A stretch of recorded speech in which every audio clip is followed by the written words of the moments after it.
नमस्कार दोस्तों, स्वागत है आपका स्टडी एज में। दोस्तों हम कर रहे थे पर्यावरण के बहुत ही महत्वपूर्ण क्वेश्चंस। अभी तक 3 वीडियो जो है अपलोड हो चुके हैं। ये है उसी सीरीज में चौथा वीडियो। तो वीडियो को लास्ट तक देखें। एक एक क्वेश्चन जो है बहुत ही महत्वपूर्ण है, पुराने ईयर में आए हुए क्वेश्चन है ये। और यदि आप MP TET, C TET, KVS या भी किसी भी प्राइमरी टीचर की तैयारी कर रहे हैं तो उसमें 30 नंबर का पर्यावरण आता है। आपको इससे आइडिया होगा कैसे क्वेश्चन आते हैं। पूरा वीडियो देखें, दोस्तों के साथ शेयर करें, वीडियो पसंद आता है तो लाइक करें और चैनल को सब्सक्राइब करना बिल्कुल भी न भूलें। चलिए स्टार्ट करते हैं। पहला क्वेश्चन आज की वीडियो का, निम्नलिखित में से कौन सी अंतरराष्ट्रीय संस्था पूरे विश्व में पर्यावरण सुरक्षा की देखभाल करती है? तो ये कौन सी है? WWF। WWF क्या होता है? World wide fund for nature. ठीक है, world wide fund for nature जो है इसका फुल फॉर्म है। और ये जो है पर्यावरण संरक्षण के प्रति काम करती है। और दूसरी है WHO। ये क्या करती है? ये तो स्वास्थ्य देखती है विश्व स्तर पे। पैटा जानवरों की सुरक्षा से संबंधित ये संस्था है। और UN मतलब यूनाइटेड नेशन, संयुक्त राष्ट्र। तो चलिए आगे बढ़ते हैं। कीटनाशियों के अत्यधिक इस्तेमाल से क्या होगा? कीटनाशकों के अत्यधिक इस्तेमाल से होगा क्या? वायु प्रदूषण होगा। हाँ होता है। ध्वनि प्रदूषण, ध्वनि प्रदूषण नहीं होता, जल प्रदूषण होता है। ठीक है, देखिए वायु प्रदूषण भी होता है लेकिन उतनी मात्रा में नहीं होता। तो कीटनाशक जो है जल स्रोत में मिलते हैं, उससे जो है जल स्रोतों को जो है ये जो हानि पहुंचाते हैं, इसको हम इसलिए हम जो है सटीक आंसर है इसका जल प्रदूषण आएगा। ठीक है, सबसे ज्यादा जो है जल प्रदूषण करता है। लवण जो जल का अवशोषण करता है कहलाता है। ये क्या कहलाएगा? हाइग्रोस्कोपिक लवण। पारिस्थितिक तंत्र और प्राकृतिक अधिवासों का संरक्षण और उनके प्राकृतिक वातावरणों में प्रजातियों का जीवन क्षम क्या कहलाता है? ठीक है, इसको हम क्या कहेंगे? स्वस्थानिक संरक्षण। ठीक है, इसका ऑप्शन देखते हैं, बी ऑप्शन आएगा। यथा स्थान नहीं है, यह है स्वस्थानिक, मतलब उनको उन्हीं के स्थान पर संरक्षण करना। ठीक है, ऑप्शन नंबर बी। सामुद्रिक कच्छपों मतलब कछुओं को जीवंत जीवाश्म कहा जाता है क्योंकि ये 150 मिलियन वर्षों से अधिक समय से पृथ्वी में है। ठीक है, तो इसमें क्या पूछा गया है? तो भारतीय उपमहाद्वीप के जल भागों में पाए जाने वाले 5 प्रजातियों के समुद्र कच्छप में सबसे अधिक संख्या किसकी है? तो सबसे अधिक जो कछुए पाए जाते हैं ओलिव रिडले। विश्व ऊष्मायन के लिए निम्नलिखित में से कौन सा एक कारक है? विश्व में जो ऊष्मा बढ़ रही है, दुनिया का जो तापमान बढ़ रहा है, उसके लिए सबसे ज्यादा महत्वपूर्ण कारण कौन सा है? वाहनों से निकली गैस, पेड़ पौधों से निकली गैस, पेड़ पौधों से तो ऑक्सीजन निकलती है, भट्टियों से निकली गैस या रसोई गैस? सबसे ज्यादा जो है ये है वाहनों से निकली गैस जो है प्रभावित कर रही है वातावरण को। धातुमय प्रस्तर किसे कहा जाता है? तो इसको कहते हैं हम अयस्क को। पेड़ पौधे प्रदूषण को घटाते हैं क्योंकि वे अवशोषण करते हैं। तो पेड़ पौधे जो है कार्बन डाइऑक्साइड का अवशोषण करते हैं, CO2 लेते हैं और ऑक्सीजन बाहर छोड़ते हैं। तो इसका आंसर क्या हो जाएगा? बी। भूकंप मापा जाता है। भूकंप किससे मापते हैं हम? रिएक्टर पैमाने पर। महासागरों में जल स्तर वृद्धि का क्या कारण है? तो महासागरों का जल जो है जल स्तर बढ़ रहा है, उसका प्रमुख कारण क्या है? ध्रुवीय प्रदेश में बर्फों का पिघलना। Option number A. वातावरण में अत्यधिक हानिकारक सल्फर मिश्रित गैस है। ठीक है, जो वातावरण में है सबसे ज्यादा सल्फर मिश्रित कौन सी गैस है? ठीक है, ऑप्शन जो है आपके सही से नहीं दिख रहा है। यहाँ पे क्या है? एस, दूसरा होगा H2S लिखा है। ठीक है, तीसरा ऑप्शन है SF6 और चौथा है SO2। तो आपका ऑप्शन हो जाएगा वातावरण में सबसे ज्यादा सल्फर डाइऑक्साइड है, तो ऑप्शन नंबर डी इसका आंसर हो जाएगा। सल्फर डाइऑक्साइड आपको याद रखना है। वायु प्रदूषण को कम किया जा सकता है, किससे करेंगे हम? ज्यादा से ज्यादा वृक्षारोपण करेंगे। ठीक है, तो वृक्षों द्वारा हम इसको कम कर सकते हैं वायु प्रदूषण को। विश्व पर्यावरण दिवस कब मनाया जाता है? वेरी इंपॉर्टेंट, बहुत ही इजी क्वेश्चन है। 5 जून को जो है प्रतिवर्ष विश्व पर्यावरण दिवस मनाया जाता है। सूर्य की हानिकारक किरणों से पृथ्वी का कौन सा स्तर सुरक्षित रखता है?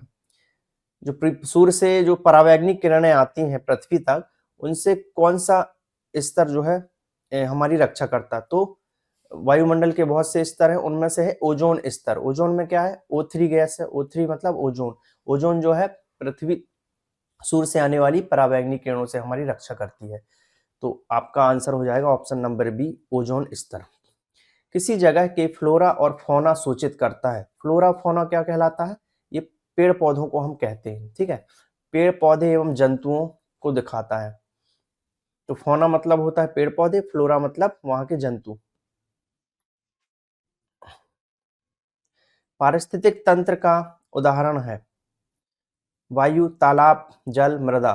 तो पारिस्थितिक तंत्र मतलब जहां पर तीनों चीजें हो, जीवन हो जहां पर, ठीक है, जंतु हो, आपके वायुमंडल भी हो, और जो है स्थल भी हो। तो तालाब में देखिए जंतु होते हैं, और घास फूस जो जलीय जीव हैं, पौधे हैं, वो भी मिलेंगे आपको। तो तालाब में जीवन होगा, ठीक है। तो ये क्या है, तालाब। कौन जीवी कारक नहीं है, पेड़ पौधे, पशु, प्रस्तर, सूक्ष्म जीव। देखिए ये तीनों जीवी कारक हैं, प्रस्तर जो है नहीं होगा इसका। अधिकतर पेड़ पौधे पाए जाते हैं, कहाँ पे पाए जाएंगे, सबसे ज्यादा पेड़ पौधे स्थल मंडल में पाए जाते हैं, सीधा सा है। पर जीवन निर्वाह करने वाली प्राणी को कहा जाता है परजीवन। परजीवन मतलब दूसरों के जीवन पर जो अपना जीवन निर्वाह करता है, उसको क्या है कहेंगे हम, पैरासाइट। पैरासाइट जो है दूसरे जंतुओं पर जीवन निर्वाह करता है।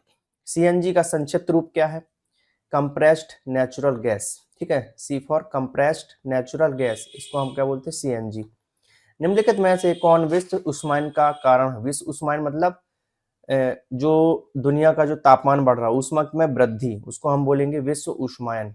तो कौन सा कारण है सबसे ज्यादा, वायु प्रदूषण के कारण जो है दुनिया का जो टेम्परेचर बढ़ रहा है। महासागर पृथ्वी पृष्ठ के अधिकांश जगह आवृत किया है, जो है लगभग, मतलब महासागर पृथ्वी के कितने भाग में उपस्थित है। तो इसका आंसर क्या हो जाएगा, 3/4, ठीक है। आप जानते हैं कि 70% से ज्यादा भाग पर पानी है, और 29 मतलब 29% में जो है स्थल है। तो कितना हो जाएगा ये, 3/4 भाग। स्टेलैक्टाइट एवं स्टेलैग्माइट में निक्षेपण होता है, ये किसका होता है, कैल्शियम कार्बोनेट का।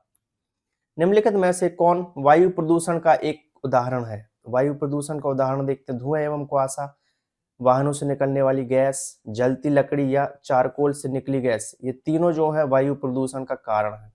इसका आंसर हो जाएगा इनमें से सभी। भारत तथा दूसरे देशों में प्रदूषण को रोकने के लिए बनाए गए नियम का प्रयोग रोकता है, किसका प्रयोग रोकता है, भारत और दूसरे देशों में कौन से नियम बनाए जो प्रदूषण को रोकता है, प्लास्टिक के थैले को, प्लास्टिक के थैले का प्रयोग जो है सबसे जब से कम करेंगे हम, तो उससे क्या होगा, मृदा प्रदूषण भी कम होगा, ठीक है। तो इसका आंसर क्या है, प्लास्टिक के थैले। हवा में उपस्थित ऑक्सीजन का प्रतिशत है, हवा में कितने प्रतिशत ऑक्सीजन है, 21%। और बात करें नाइट्रोजन की तो 78% जो है नाइट्रोजन है, ऑक्सीजन है 21%, और कार्बन डाइऑक्साइड CO2 कितनी है, 0.03%, बाकी अन्य गैस है। परम तापक्रम पैमाना कौन सा है, तो तापक्रम का पैमाना कौन सा है, परम केल्विन पैमाना। प्रकाश संश्लेषण किसके द्वारा किया जाता है, सभी पौधों द्वारा, सभी जंतुओं एवं पौधों द्वारा, वायरसों द्वारा, सभी हरे पौधों द्वारा। तो इसका आंसर क्या है, सभी हरे पौधों द्वारा प्रकाश संश्लेषण होता है। ध्वनि या ध्वनि प्रदूषण मापा जाता है डेसिबल में, ध्वनि प्रदूषण को मापते हैं हम डेसिबल इकाई में। निम्नलिखित में से कौन पर्यावरण के लिए हानिकारक है, कागज, कपड़ा, धातु या प्लास्टिक। तो प्लास्टिक जो है पर्यावरण के लिए हानिकारक है। ये थे 30 मोस्ट इम्पॉर्टेंट क्वेश्चन, और ये क्वेश्चन जो है बहुत कई बार आ चुके हैं अलग अलग एग्जाम्स में। इसको बार बार देखें। वीडियो पसंद आ रहा है तो दोस्तों भेजें, और कमेंट करके बताएं ये सीरीज आपको कैसी लग रही है। वीडियो पसंद आ रहा है तो लाइक जरूर करें दोस्तों, और वीडियो को चैनल को सब्सक्राइब करना बिल्कुल भी ना भूलें। इससे हमें जो है और भी ऐसे यूजफुल वीडियोस बनाने में जो है मोटिवेशन मिलता है। तो चलिए मिलते हैं अगले वीडियो में, तब तक के लिए बाय बाय।